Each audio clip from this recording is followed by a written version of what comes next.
Welcome, everybody. I'm Neil Cavuto. The jockeying for the earliest primary date is on, and New Hampshire could be the next to move and tick Santa Claus off.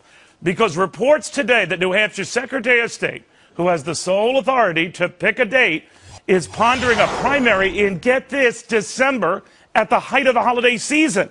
This after Nevada moved its caucuses to January 14th, behind Iowa on January 3rd. Now, under state law, New Hampshire must hold its primary 1 week before a similar election.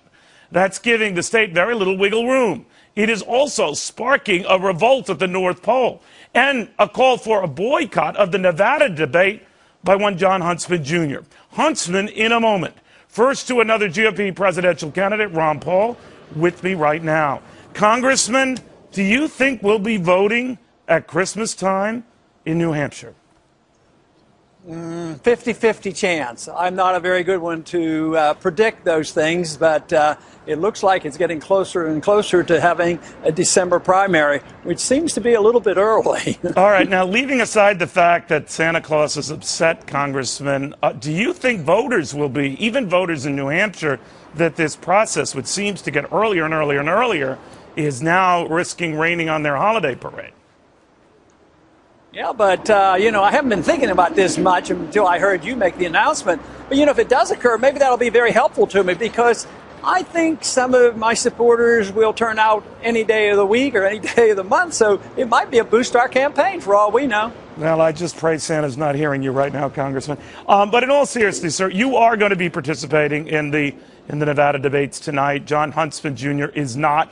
He says that first in the nation status that New Hampshire's generally been granted is not necessarily sacred, but should be honored. What do you say about that?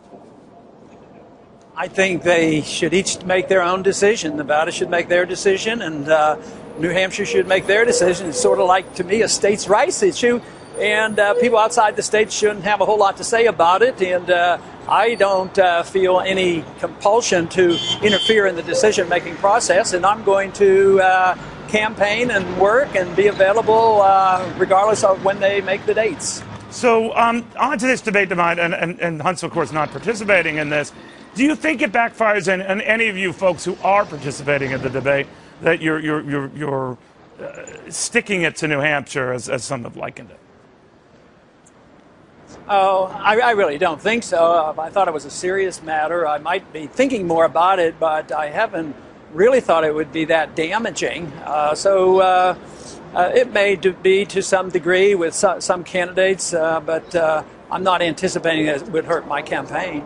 All right, let's talk a little bit about what you're going to probably be elaborating on tonight, and that is your plan, if you should become the next president of the United States, to dramatically hack away at this budget, this deficit, and collectively this debt. You call for $1 trillion in savings in the very first year to balance the thing by your third year. Do you really think that's doable? Well, if it isn't doable, we're embarked on a very, very bad process, because we have to do something. I think we're in a debt crisis. It's worldwide. It's not U.S. It's not just our states. It's worldwide. It's sovereign debt. It's been building for decades. I became concerned of that way back even in the 70s, believing that the monetary system would lead to something like this. And I voted against all the budget appropriations, essentially, because I believed this was so dangerous. So I think if we don't change and decide that debt is a consequence of spending, and you don't solve that problem by spending more money, which is what all the other candidates are advocating. Many people agree with you in the aggregate about your goal. They think you're rushing it too much.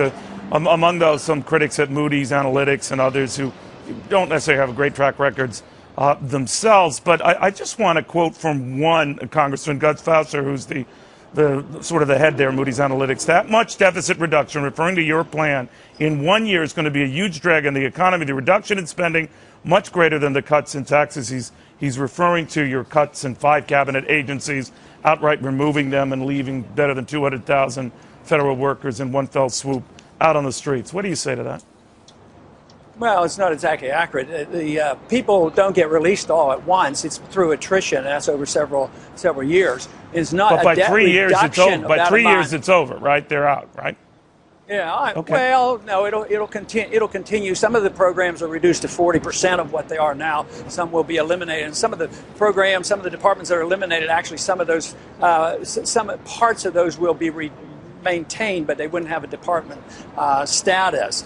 So, but it isn't the debt that's being reduced. It's the spending. It's the deficit. The deficit is being reduced, and that is important because it's the deficit that expands your debt. If you just could freeze this debt, it would send a powerful signal to the marketplace and invite our capital back home. Maybe we could get some job growth in this country once again. But at the rate we're going, there's been nothing offered up there to restore sound economic policy here and look toward the marketplace to solve these problems rather than to the government. Nobody's challenging, fixing interest rates and spending money, running up debts, and further regulation. Every time we get into trouble, they give us more regulations, whether it's Sarbanes-Oxley or the Frank Dodd bill, on and on. It's always more regulation. So, and I'm offering a switch on that. I actually believe that if we have the right president, and I would be determined to, that we ought to shrink the Federal Register. Wouldn't that be astounding? What kind of a good message would that send to our business people? A lot of your proposals on paper do make sense. They're a long-term goal. You just do it in a lot less time.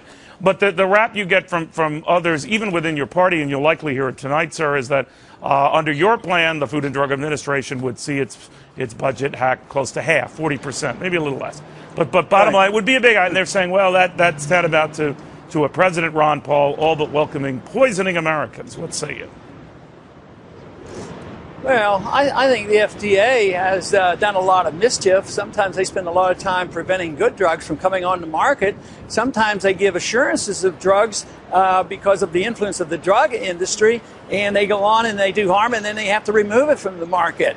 I mean, it is a politicized group because so often there's an exchange between people in the FDA and in the drug industry. So it doesn't mean that this information wouldn't be available to it. It would the private industries would try to provide this information rather than the bureaucrats, which is always slanted towards certain people. So there was a time when we lived without the FDA that didn't monitor every single thing, and I think it inhibits a lot of drug development because you have to continue to wait for safety and efficiency and effectiveness. At times, some of these drugs are actually pretty darn good, and it takes sometimes decades to get around the FDA. So no, I think there's a strong argument for backing off this so-called protection by the FDA. They can protect us no more from problems, and the SEC protects us from financial problems that we have, and they're supposed to protect us from all this financial and their budget has successively been increased year after year, and we still have problems. Very good point.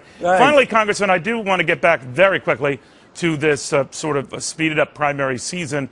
The betting is that it benefits Mitt Romney, that he's sort of the guy locked in stone right now. Herman Cain has been gaining in the polls. Not that they necessarily mean anything, but it could be coming to your disadvantage, that a sped-up process hurts guys like you. What do you say?